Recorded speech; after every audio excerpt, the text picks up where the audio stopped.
واجعله لنا حجتين يا رب العالمين.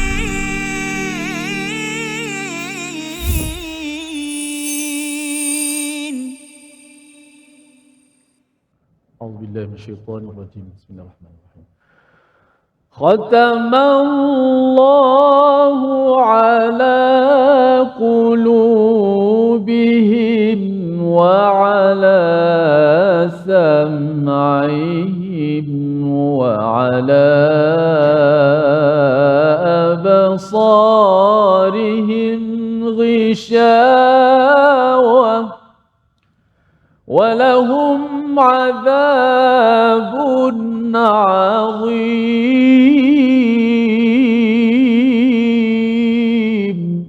صدق الله.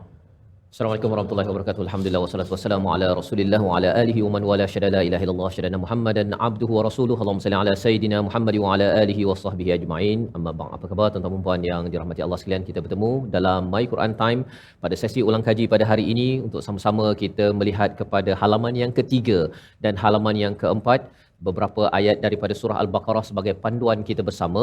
Dan pada hari ini kita bersama dengan tokoh panel kita iaitu Al-Fadil Ustaz Syamsul. Apa khabar Ustaz? Alhamdulillah, Ahlan berkhair. Sihat-sihat saja. Dan juga dengan Ustaz Tirmizi. Ustaz, Baik. khabar?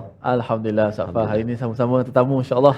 Alhamdulillah. Kaji yang ke berapa, Sat? Ya. Yang ke berapa dah ulang kaji kita ni? Ini yang kedua. Yang kedua. Kedua, Okey. insya-Allah, yang harapnya kepada semua yang berada di studio pada hari ini terus ceria untuk sama-sama kita belajar dan mengulang kaji kepada dua halaman, ya. Sebagaimana yang kita maklum, kita akan melihat dua halaman selama 6 hari. Kemudian pada hari Sabtu insya-Allah kita akan sama-sama mengulang kaji kepada dua halaman tersebut. Harapnya yang sudah menghafal boleh mengulang balik dan juga mengulang kaji kefahaman apa yang ada pada dua halaman berikut. Jadi mari sama-sama kita melihat kepada ayat yang ke-6 ke-7 di mana apabila awal tadi Ustaz Tirmizi ada membincangkan tentang ayat ataupun membacakan ayat khatamallahu ala qulubihim wa ala sam'ihim wa ala absarihim ghishawah. Ayat ini adalah satu penjelasan tentang orang-orang yang kufur di mana Allah menjanjikan kepada mereka amaran untuk azab yang azim, walahum azabun azim. Manakala pada ayat yang ke seterusnya iaitu pada ayat yang ke-11, ya, ataupun kalau kita melihat kepada ayat yang ke-10, apabila orang-orang yang munafik itu Allah janjikan ataupun memberi amaran walahum azabun alim, ya, satu perkataan yang sama, azab, tetapi ada beza pada azim dan juga alim di situ. Mari sama-sama kita telaah bersama Al-Fadhil Ustaz Samsul untuk memaknai apa beza di antara azim dan juga alim pada ayat yang ke-10 tersebut. Silakan Ustaz. Bismillahirrahmanirrahim. Assalamualaikum warahmatullahi taala wabarakatuh para penonton My Quran Time, khususnya bagi sesi ulang kaji kita yang kedua ini. Sebelum daripada ni kita berbicara tentang ibarat-ibarat yang digunakan dalam Al-Quran adalah ibarat yang disebutkan sebagai ibarat yang daqiqah, yang sangat-sangat teliti pemilihan. Waktu Allah berbicara tentang azab untuk orang kafir yang kita tahu orang yang jahat juga, yang bertentangan dengan apa yang telah Allah ceritakan daripada sebelum daripadanya, itulah orang bertakwa. Maka selain daripada kehidupan yang bertakwa, yang beriman, itu adalah orang-orang yang akan dihumban ke dalam neraka Allah Subhanahu wa taala. Tetapi bila mana Allah Subhanahu wa taala nak menceritakan tentang manusia-manusia yang kufur ini, kita dapat melihat bermula daripada bicara ayat yang ke-6 sehinggalah yang berikutnya, di situ ada dua kumpulan yang kufur. Satu kumpulan yang dikenali sebagai kufur yang tidak lagi berselindung. Secara terang nyata mereka kufur kepada Allah. Dan kumpulan yang kedua yang dikenali sebagai golongan munafik yang berselindung. Untuk orang kafir, Allah Subhanahu wa taala menyatakan azab mereka itu ialah azab yang azim. Tetapi untuk orang munafik, Allah menyatakan azab mereka itu ialah azab yang alim. Apa bezanya? Tuan-tuan, dalam Al-Quran ada beberapa jenis azab yang diceritakan oleh Allah datang daripada azab api neraka. Contohnya kita dapat lihat dua daripadanya di sini. Satu lagi kalau tuan-tuan buka dalam ayat yang lebih menceritakan secara terperinci peringkat-peringkat azab tersebut, tuan-tuan boleh buka surah Ali Imran ayat 176, 177 dan ayat 178. Di sini kita dapat lihat pada ayat yang ke-176 surah Ali Imran, Allah menyatakan azabun azim. Dalam ayat 177 Allah menyatakan azabun alim, dan yang ketiganya Allah menyatakan azabun muhin. Setiap satu daripada sebutan azab ini walaupun namanya azab, tetapi ianya menjelaskan level ataupun kita panggil tahap azab tersebut. Itu sebab kalau kita lihat terjemahan yang diberikan, hatta apa yang ada di hadapan kita ini, bila mana disebutkan tentang azim, ianya diberikan maksudnya sebagai berat. Tetapi kalau berat, walaupun ia sudah cukup menyusahkan kita, di sebalik berat itu pula diberikan apa yang dikatakan rasa yang nilu, rasa yang perit, itu lebih berbisa daripada sakit-sakit yang biasa. Contoh kita kata, kita sakit patah tulang, sakit dah. Tapi kalau orang kata sakit gigi dengan sakit, minta maaf, hari ini sakit gout. Orang kata bukan sakit biasa-biasa, nilu dirasakan. Nilu itulah yang sakit perit selepas daripada sakit. Itu yang dikatakan alim. Maka bila mana Allah menghukum yang namanya orang munafik, Allah bukan takat berikan hukuman yang kalau dilihatkan tak jauh beza macam yang namanya orang kafir, iaitulah tempatnya neraka juga azab tersebut. Tetapi yang ditambah bagi orang-orang munafik itu, iaitulah yang namanya alim, lagi perit apa yang mereka rasakan, kerana mereka ini bukan takat kita kata kufur, tetapi kufur yang disertai dengan pendustaan, kerana mereka telah menipu akan orang-orang yang beriman dalam keadaan mereka menzahirkan iman tetapi menyembunyikan kekufuran. Maka ditambah keperitan tersebut dengan kalimah alim yang berasal daripada kalimah alamun. Alamun ni sakit. Bukan takat berat, sakit lagi kau dapat. Maka di sinilah bila mana didatangkan ibarat tersebut, kita dapat lihat perbezaan ini memberikan makna yang lebih mendalam. Wallahu ta'ala. Terima kasih diucapkan pada Al-Fadhil Ustaz Samsul untuk menjelaskan apa beza di antara azim yang berat tetapi alim itu yang perit melampau Ustaz ya, yang memang masuk ke apa istilahnya, menusuk ke hati, ke tulang yang paling dalam. Itu adalah apa yang digambarkan. Kerana apa? Kerana salah satu daripada sifat orang-orang yang mempunyai sakit hati ataupun yang munafik ini, pada ayat yang ke-11 ditegur agar tidak melakukan kerosakan, tetapi mereka memberi respon sebaliknya. Ayat 11 sama-sama kita baca dipimpin Al-Fadhil Ustaz Tirmizi Ali. Silakan. أعوذ بالله من الشيطان الرجيم وإذا قيل لهم لا تفسدوا في الأرض قالوا إنما نحن مصلحون. Sadaqallah.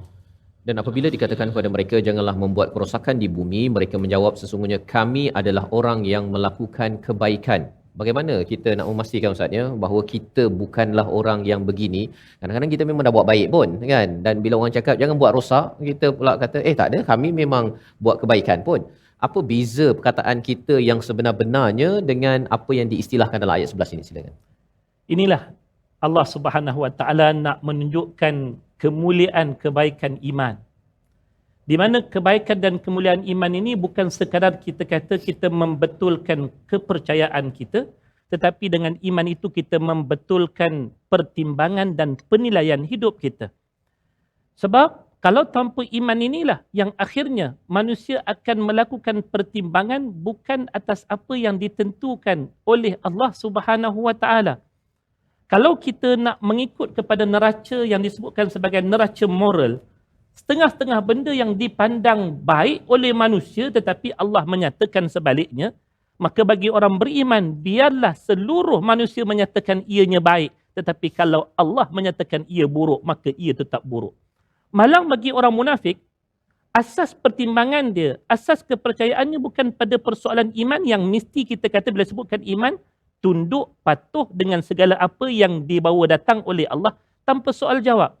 Bila mana Allah menyatakan benda itu satu benda yang merosakkan manusia, dan seluruh manusia yang mengikut akan wahyu akan berkata kepada orang munafik, orang-orang beriman akan berkata kepada orang munafik, ini benda yang akan merosakkan manusia. Maka orang munafik yang tidak bersandarkan kepada sandaran iman tadi, mereka akan melakukan penilaian mereka sendiri Apa yang dikata baik oleh Allah, itu yang dikatakan sebaliknya. Dan apa yang dikatakan buruk oleh Allah, ini yang dikatakan sebaliknya. Maka kita sebutkan, macam mana kita nak pastikan diri kita tidak melakukan pertimbangan-pertimbangan yang sebegini.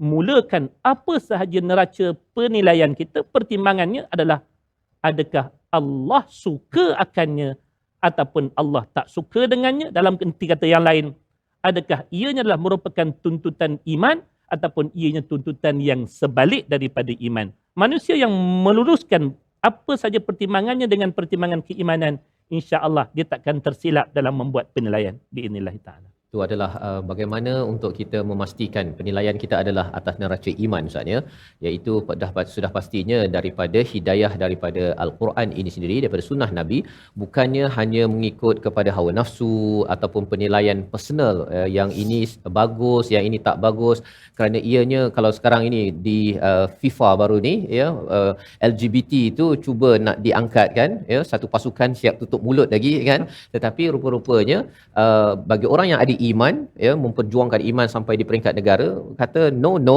kalau tidak get out daripada kawasan ini, kerana ini bumi Tuhan ya, bumi Tuhan yang perlu diperjuangkan iman, dan siapa yang tidak berminat boleh pergi cari bumi Tuhan lain lah ya, tetapi sudah tentunya ia adalah satu perkara yang mustahil. Ini adalah cara bagaimana untuk kita memastikan kita melakukan islah perkara kebaikan atas neraca iman, bukan atas kehendak diri semata-mata. Itu sebagai pelajaran penting daripada ayat 11 sebentar tadi. Kita berehat sebentar, kembali semula dalam My Quran Time, Quran, Salat, Infak, insya-Allah. واجعله لنا حجتين يا رب العالمين.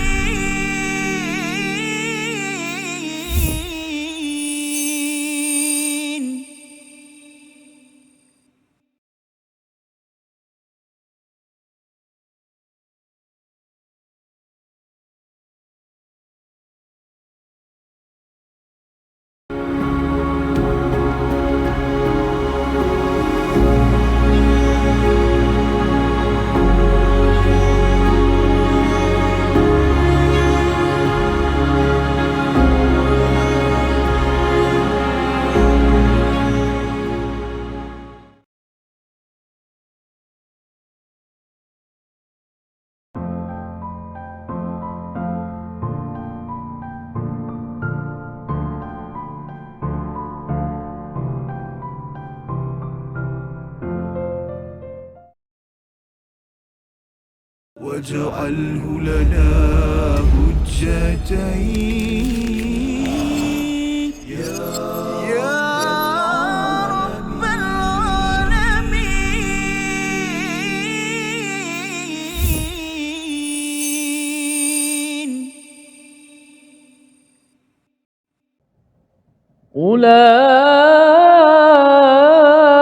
أولئك الذين اشتروا الضلالة بالهدى فما ربحت تجارتهم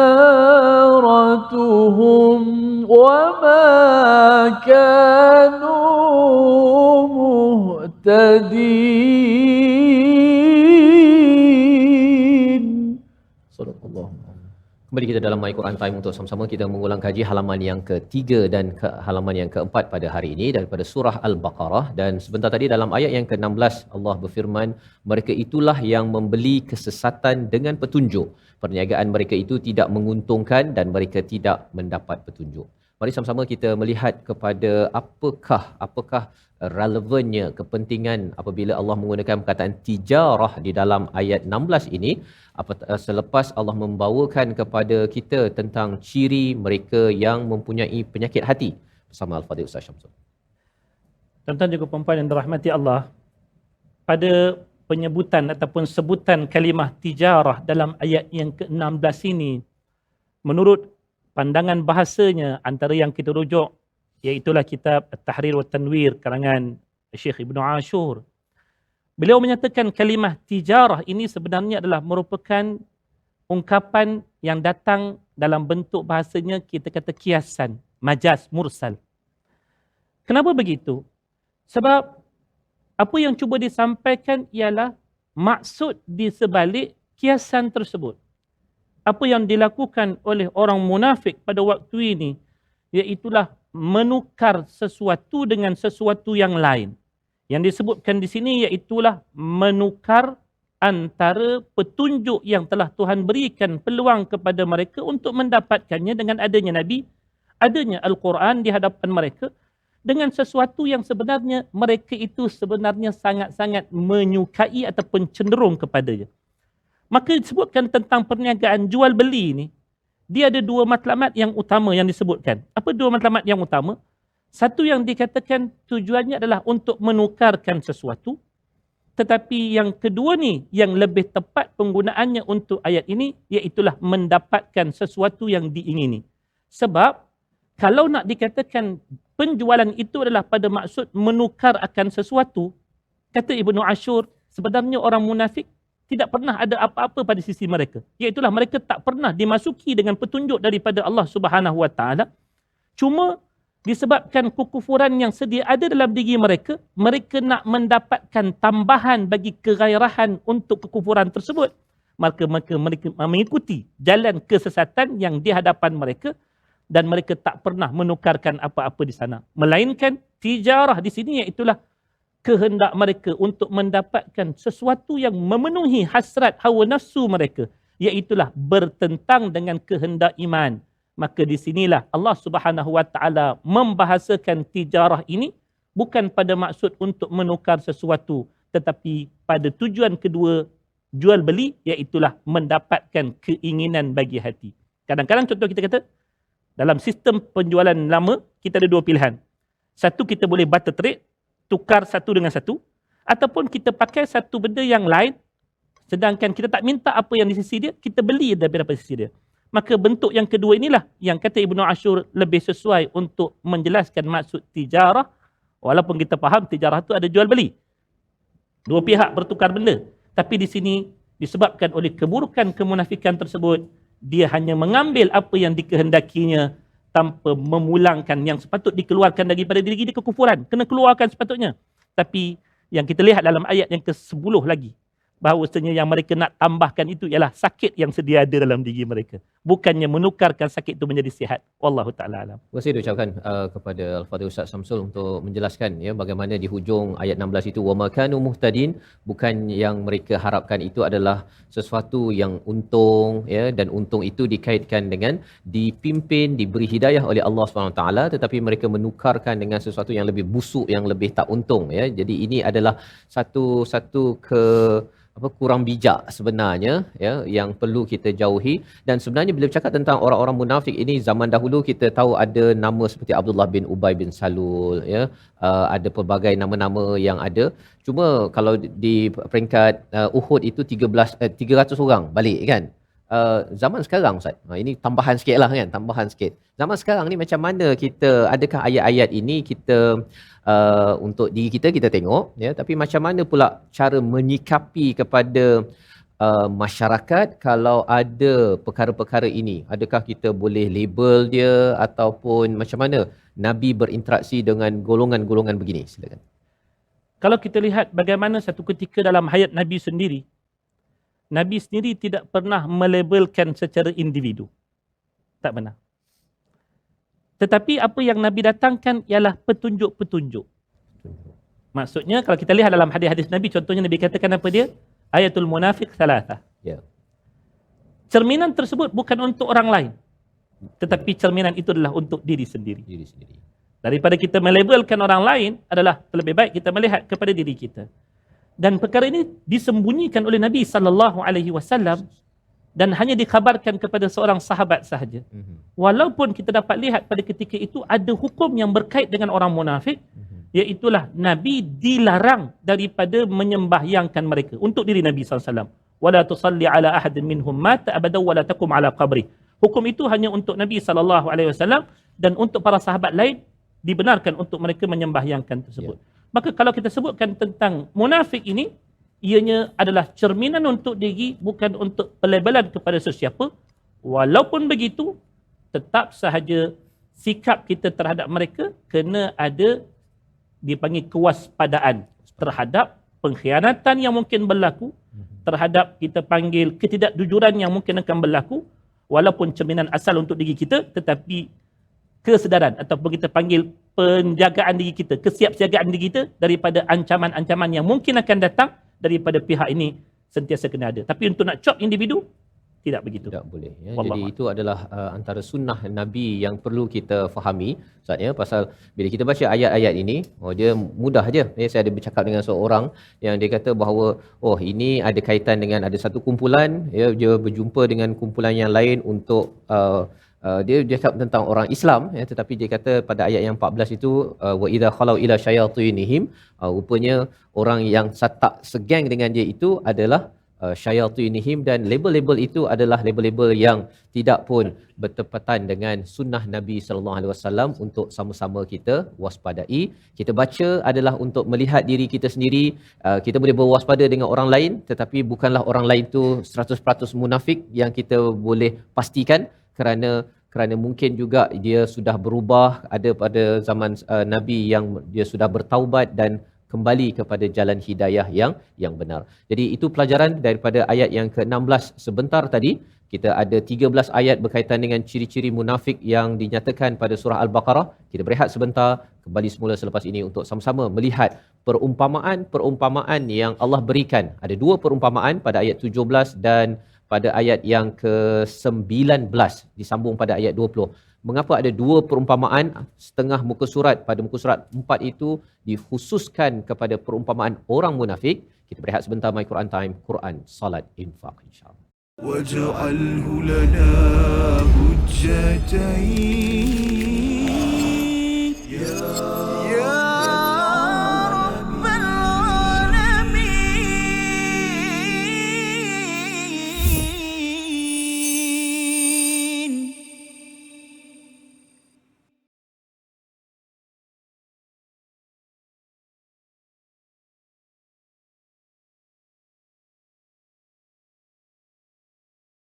منهما جاهينا وارزقنا تلاوته.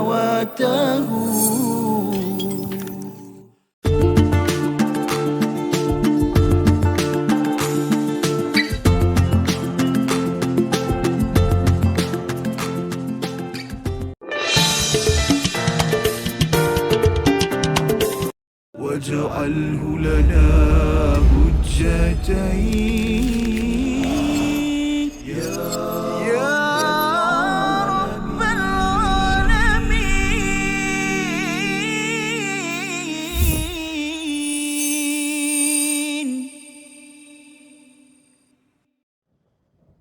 مثلهم كمثل الذي استوقد نارا فلما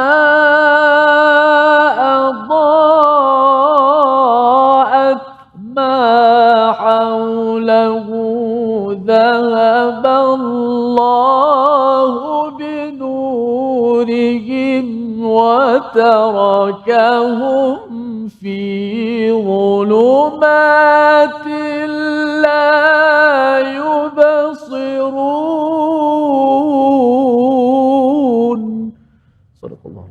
Surah Al-Azim ayat yang ke-17 daripada surah Al-Baqarah. Perumpamaan bagi mereka adalah seperti orang-orang yang menyalakan api setelah menerangi sekelilingnya. Allah menghilangkan cahaya yang menyinari mereka dan membiarkan mereka dalam kegelapan tidak dapat melihat. Dalam ayat ini sebagai satu perumpamaan daripada Allah SWT berkaitan dengan golongan munafik, orang-orang yang sakit, ada penyakit dalam hatinya. Dan pada ayat yang ke-19 dibawakan satu lagi perumpamaan. Terus kita bersama Al-Fadhil Ustaz Syamsul untuk menjelaskan apa beza di antara ayat 17 Ustaz, ya, dan ayat 19 ini. Dua perumpamaan, kita tahu perumpamaan ini berfikir aras amat-amat tinggi, perlukan daya fikir yang kritikal, tapi kita serahkan kepada Ustaz Syamsul. Inilah kehebatan Al-Quran, penjelasan yang diberikan oleh Al-Quran bukan hanya satu bentuk. Kalau kita lihat daripada ayat yang ke-8 sampai kepada ayat yang ke-16, kesemua daripada penjelasan tersebut berbentuk penyataan-penyataan. Tetapi setengah daripada manusia, mereka ni tak sampai kepada diri mereka sesuatu melainkan ditunjukkan dalam bentuk yang boleh dilihat dengan mata kepala. Maka lantaran itulah Al-Quran tak kala mana nak mensifatkan tentang sifat orang munafik ini, Allah mendatangkan bentuk kedua pada mensifatkan mereka ini dalam bentuk kiasan. Pilihan Allah bagi bentuk kiasan ini, Allah datangkan dalam dua bentuk. Yang pertama disebutkan sebagai nyalaan api. Dan disebutkan tentang nyalaan api, yang dimaksudkan dengan nyalaan api ini, ianya adalah mewakili diri Nabi SAW yang ditampilkan bukan api tersebut, tetapi cahaya yang terhasil daripada api tersebut, ianya dinisbahkan kepada diri Nabi saat Nabi SAW datang kepada mereka. Dan di waktu itu sebenarnya masyarakat Arab dan juga yang lain-lain daripadanya sangat-sangat berharap seseorang yang dapat menunjukkan kepada mereka jalan yang terang daripada jalan yang gelap tadi. Malangnya, bila mana cahaya itu datang, Nabi SAW itu datang dengan apa yang sebenarnya mereka sendiri telah memulakan nyalaan tersebut, yang menghasilkan terang tersebut, itulah harapan mereka supaya mereka diterangi. Akhirnya tak kala mana mereka menolak akan hadirnya cahaya tersebut, Allah Subhanahu Wa Taala menghilangkan cahaya tersebut daripada diri mereka. Yang menariknya tuan-tuan, waktu Allah ceritakan tentang yang menyalakan api, Allah ceritakan seorang. Istauqada nara, yang buat kerja seorang. Tapi waktu ketika mana Allah ceritakan tentang dihilangkan cahaya, Allah sebutkan dengan dihilangkan cahaya mereka. Ditukarkan daripada ganti nama seorang kepada ganti nama yang ramai. Menunjukkan bahawasanya perlakuan nifak ini dia tidak lakukan oleh seorang-seorang, tapi dilakukan secara beramai-ramai. Wala'iyadzubillah. Itu yang berlaku seperti mana yang Ustaz Fazrul cerita tadi dalam peperangan Uhud. Sampai 300 orang menarik diri daripada menyertai perjuangan Nabi SAW. Saling mempengaruhi. Saling mempengaruhi. Tapi yang keduanya juga tak kurang menarik. Iaitulah perumpamaan yang kedua didatangkan dalam bentuk hujan. Hujan, kita faham sesuatu yang mendatangkan manfaat. Kerana pada ketika mana hidup masyarakat dengan jahiliahnya, apa yang dilihat itu manfaatnya terlalu kecil ataupun hampir tiada. Bahkan merosakkan hidup mereka dengan perlakuan-perlakuan yang buruk. Lalu mereka mengharapkan di sana adanya petunjuk ilmu, petunjuk Islam, petunjuk Al-Quran yang diturunkan dengan ibaratnya, iaitulah ibarat hujan. Dan daripada ibarat hujan inilah, bila mana hujan datang, kita tidak boleh hanya menerima manfaat itu daripada satu sudut sahaja. Yang kita terpaksa menerima dengan datangnya hujan, iaitulah mendungnya. Yang terpaksa kita terima dengan hujan tersebut adalah dengan guruh petirnya. Ini adalah package bagi hujan. Macam itulah juga bila mana Allah bawa datang Al-Quran, Allah bawa datang ilmu. Kita tidak boleh mengharapkan semata-mata sesuatu yang menyenangkan jiwa kita sahaja. Saya cuma nak pilih ayat-ayat tentang syurga saja. Ayat tentang neraka saya tak nak. Saya nak cuma pilih benda-benda yang saya diharuskan saja. Benda yang haram saya tak nak dengar. Tetapi Al-Quran, dia datang dengan keseluruhan package-nya. Benda yang baik, yang mendatangkan manfaat, maka dikhabarkan dalam bentuk perintah. Benda yang mendatangkan mudarat, maka itulah yang dihalang daripada umat manusia. Sedangkan yang namanya orang munafik, benda-benda yang inilah yang dia tak nak menerima secara package keseluruhannya. Datangnya guruh kilat yang membentak jiwa mereka daripada mendapatkan apa yang mereka nak akibat daripada terhalang dengan apa yang telah diharamkan oleh Allah. Mereka tolak. Asal-asal minta hujan, hujan turun, dia tolak hujan. Maka di sinilah Allah Subhanahu Wa Taala menjelaskan bahawasanya bila mana mereka menolak akan apa yang Allah berikan daripada manfaat. Bayangkanlah kalau seseorang itu menolak manfaat daripada diri dia, maka pada ketika itulah selayaknya mereka itu dihilangkan keseluruhan manfaat dirinya dengan Allah kata apa dia? La dhahaba bisam'ihim wa absarihim. Kalau orang jenis tak erti nak menghargai sesuatu kebaikan, alangkah baiknya mereka itu dihilangkan langsung pendengaran mereka, dihilangkan penglihatan. Sebab kalaupun adanya penglihatan, adanya pendengaran, tetapi tidak boleh dimanfaatkan dengan apa yang mereka terima pada masa tersebut, ia tak ubah seperti mana yang dibahasakan ibarat kera mendapat bunga. Maka pada ketika itu tak bermanfaat hidup mereka. Dan kesudahannya Allah Subhanahu Wa Taala menyatakan bahawasanya apa yang berlaku ini daripada penolakan tersebut, daripada turunnya manfaat iman, turunnya manfaat Quran, turunnya manfaat ilmu, turun datangnya Nabi sallallahu alaihi wasallam, Allah yang sebenarnya berkuasa untuk nak merubah mana-mana jiwa manusia, tetapi kesemuanya kita tahu adalah berjalan dengan sebab-sebab yang datang daripada usaha manusia itu sendiri. Bagaimana turunnya hujan, kalau kita melakukan pencemaran, maka akan terhasil, kalaupun hujan yang berasid, yang akan membinasakan kita. Kalaupun datangnya api yang kita harapkan cahayanya, tapi kalau kita jenis perosak, terbakar rumah kita. Maka keseluruhannya ini kita kata kita kena tunduk bawah kekuasaan Allah Subhanahu Wa Taala. Sama ada pada api yang kita hidupkan itu, ketetapannya adalah jangan sampai memudaratkan diri kita, dan pada hujan yang diharapkan pastilah langkahan-langkahan untuk mendapatkan hujan yang memberikan manfaat daripada rahmat Allah dan juga kebaikan hujan itu sendiri. Tindakan-tindakan sebelum daripada itu mestilah dipastikan bertepatan dengan sebab datangnya hujan yang baik, datangnya api yang memberikan cahaya yang sebenar. Wallahu ta'ala alam. Terima kasih diucapkan pada Al-Fadhil Ustaz Samsul untuk menjelaskan apa beza di antara perumpamaan pada ayat yang ke-17 dan pada ayat yang ke-19. Malah ayat yang ke-19 itu bersambung pada ayat yang ke-20. Mari sama-sama kita baca ayat yang ke-20 ini dipimpin Al-Fadhil Ustaz Tirmizi untuk kita mengambil sedikit iktibar. Kalau di hujung ayat 19 itu wallahu muhaitum bil kafirin, dan di hujung ayat 20 itu innallaha ala kulli syai'in qadir. Apa peringatan besar untuk kita sama-sama maknai, tapi kita baca dahulu ayat 20 bersama Al-Fadhil Ustaz Tirmizi. A'udzubillahi يكاد البرق يخطف أبصارهم كلما أضاء لهم مشوا فيه وإذا أظلم عليهم قاموا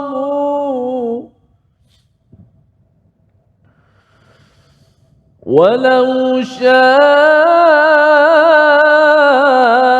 الله لذهب بسمعهم وأبصارهم إن الله على كل شيء قدير. صدق الله. Surah Al-Azim ayat yang ke-20, kilat itu hampir-hampir menyambar penglihatan mereka. Setiap kali kilat itu menyinari, mereka berjalan di bawah sinar itu, dan apabila kembali gelap, mereka berhenti. Sekiranya Allah mengendaki, nescaya Dia menghilangkan pendengaran dan penglihatan mereka. Sungguh Allah Maha berkuasa atas segala sesuatu. Di hujung ayat 19 Ustaz, Allah menekankan wallahu muhaitum bil kafirin. Hujung ayat 20, innallaha ala kulli syai'in qadir. Kadang-kadang apabila mendengar kepada sifat-sifat orang munafik ini ataupun orang kafir ini, ada orang yang amat traumatik, ya. Dia merasakan bahawa orang kafir, apa sahaja yang kita buat sekarang ini semuanya akan dikalahkan oleh orang-orang yang sedang merancang konspirasi kepada kita. Tetapi apa perspektif bila ada hujung ayat 19-20 ini bercakap tentang Allah muhitum bil kafirin ala kulli syai'in qadir, perspektif agar kita tidak terlampau takut kepada makhluk begini, tetapi ada Tuhan di sebaliknya. Silakan Ustaz. Antara benda yang membahayakan umat Islam iaitulah orang-orang munafik. Ini benda yang kita perlu akui semenjak daripada zaman Nabi SAW. Bagaimana pengkhianatan yang dilakukan terhadap diri Nabi SAW adalah teramat-amat buruk kalau nak dilihat dalam bentuk yang begitu. Tetapi apa yang Allah Subhanahu Wa Taala berikan sedikit pencerahan kepada jiwa kita, yang sememangnya kita sebutkan tadi bila sebutkan tentang orang munafik, walaupun kita dilarang daripada melabelkan, tetapi kesiapsiagaan kita, kewaspadaan itu sentiasa kena ada. Namun tidaklah sampai peringkat kita langsung menjadi takut yang teramat takut. Dan sememangnya benda ini telah pun berlaku dalam zaman Nabi SAW, perancangan-perancangan tersebut. Tetapi setiap daripada perancangan tersebut, Allah Subhanahu Wa Taala menyatakan dalam ayat-ayat yang pelbagai, antaranya yuriduna liyutfi'u nurallahi biafwahihim, sebab perancangan mereka sama seperti mana perancangan orang kafir. Cuma mereka ni bergerak dalam diam, yang tu bergerak dalam terang. Setiap kali mereka merencana untuk nak memadamkan cahaya Allah, janji Allah, wallahu mutimmu nuri, Allah tetap akan menyempurnakan cahayanya. Maka di sinilah bagaimana Allah menyempurnakan cahayanya bermula daripada pengetahuan Allah terhadap setiap daripada perancangan mereka, dan apa yang diketahui oleh Allah daripada perancangan-perancangan mereka, Allah memberikan jaminan Allah lebih berkuasa daripada segala perancangan mereka. Perancangan-perancangan mereka itu pasti akan dikalahkan dengan perancangan daripada sisi Allah Subhanahu Wa Taala. Namun bukan bererti bila kita katakan Allah berkuasa atas segala sesuatu, manusia kita tahu menerima kebenaran kekuasaan Allah, tetapi usaha tetap ada pada diri kita untuk memastikan antara kita yang tidak langsung bersedia dengan kita yang bersedia ada dua garis yang berbeza. Ada ayat yang lain yang menyebutkan kepada kita untuk sentiasa bersedia. Wa'iddu lahum mastata'tum min quwwah wa min ribatil khail. Kena ada persediaan. Tetapi bukanlah sampai peringkat persediaan kita itu menimbulkan keadaan yang kita panggil konflik, ketenteraman dan sebagainya.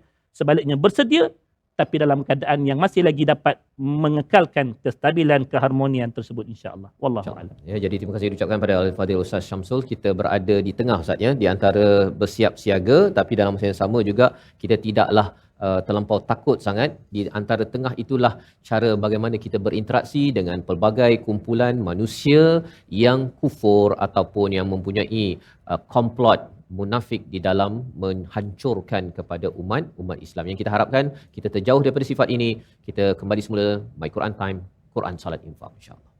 واجعله لنا حجتين يا رب العالمين.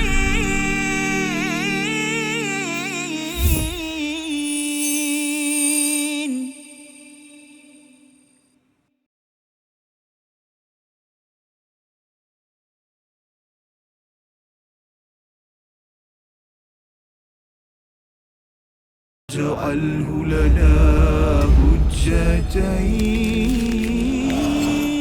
يا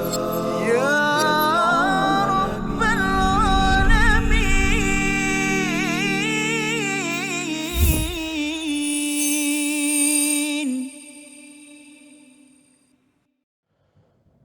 يا أيها الناس اعبدوا ربكم الذي خلقكم والذين من قبلكم لعلكم تتقون.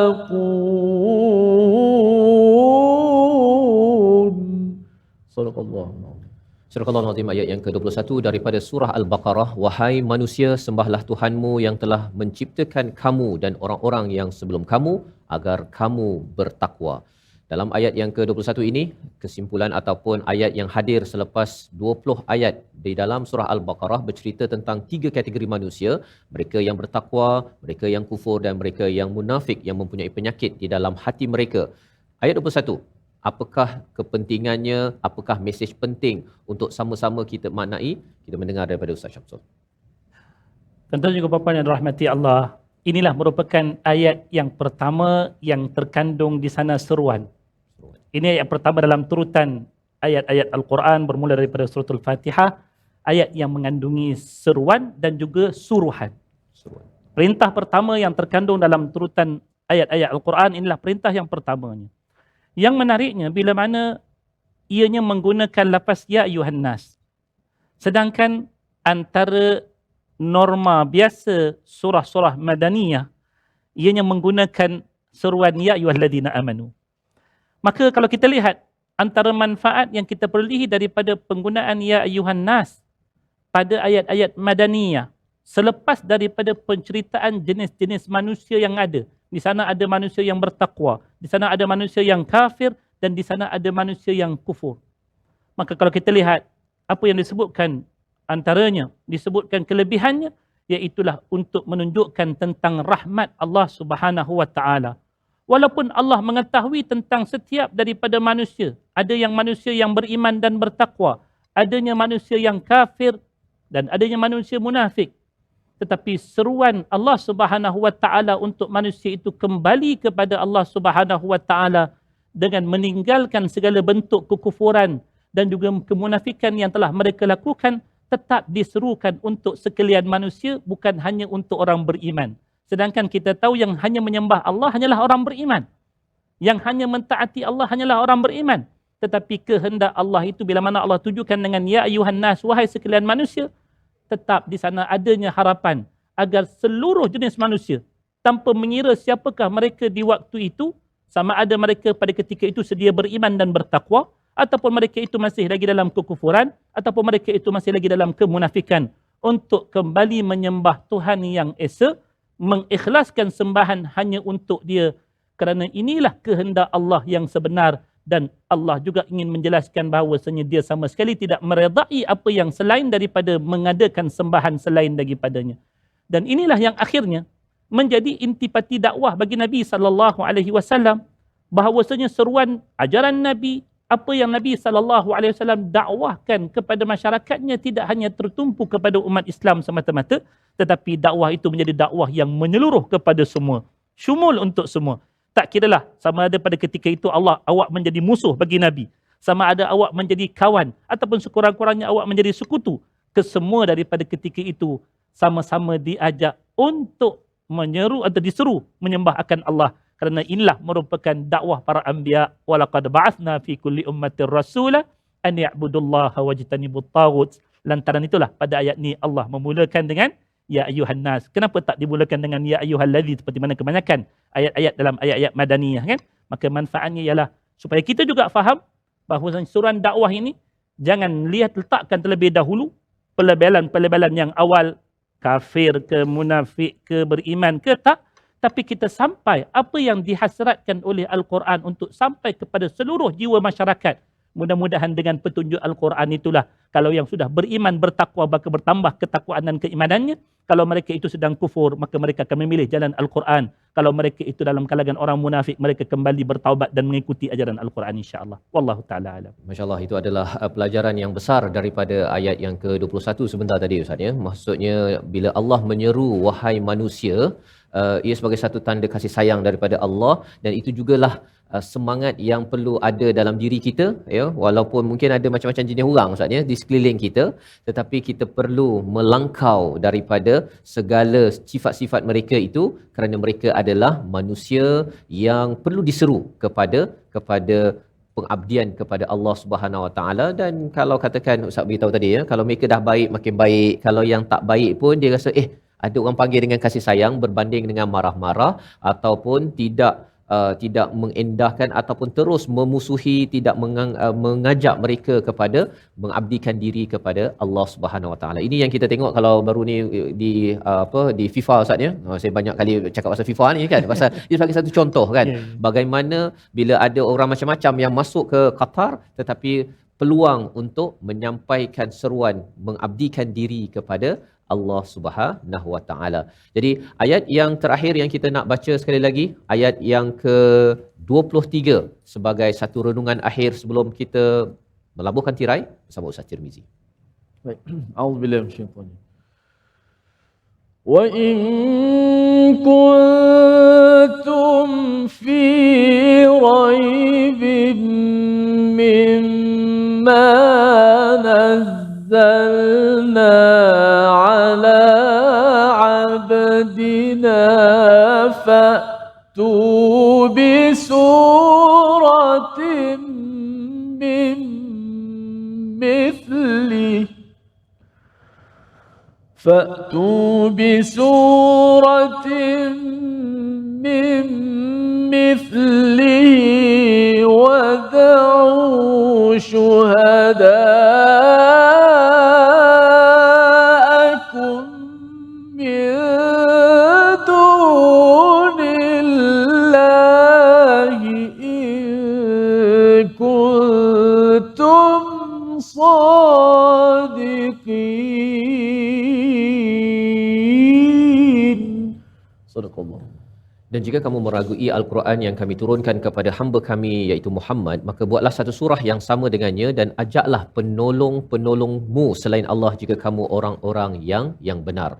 Dalam masa yang pendek, dalam 1 minit ini Ustaz, apa nasihat kepada semua yang menonton My Quran Time berkaitan dengan kita sedang mendalami surah demi surah, pelajaran daripada ayat ini? Silakan. Al-Quran keseluruhannya adalah kebenaran. Dan kebenaran ini telah pun dinyatakan oleh Allah Subhanahu Wa Taala dalam 2 bentuk yang utama. Satu yang namanya bahasa penyataan.